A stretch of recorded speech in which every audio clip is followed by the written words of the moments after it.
बहुप्रतीक्षित वाघनखं महाराष्ट्रात दाखल. मोठ्या सुरक्षेमध्ये मुंबईहून शिवकालीन वाघनखं साताऱ्यामध्ये पोहोचली. 19 तारखेला भव्य दिव्य कार्यक्रम.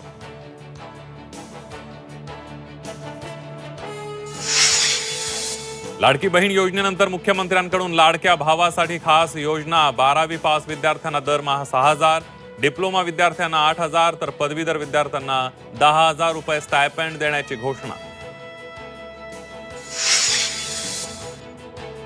राष्ट्रवादी काँग्रेस बरोबरची युती भोवली. अजित पवारांना महायुतीमध्ये घेतल्यानं नुकसान. ऑर्गनायझर नंतर संघाशी संबंधित साप्ताहिक विवेकमधूनही पुन्हा दादांवरच फोडलं खापर.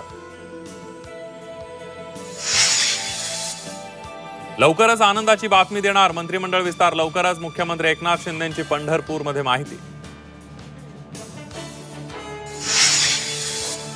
कर्नाटकमध्ये खासगी उद्योगांमध्ये भूमिपुत्रांना 100% आरक्षण. सरकारी सवलतींचा लाभ घेणाऱ्या कंपन्यांना नियम लागू. तर महाराष्ट्रातही असाच कायदा करण्याची विरोधकांची मागणी.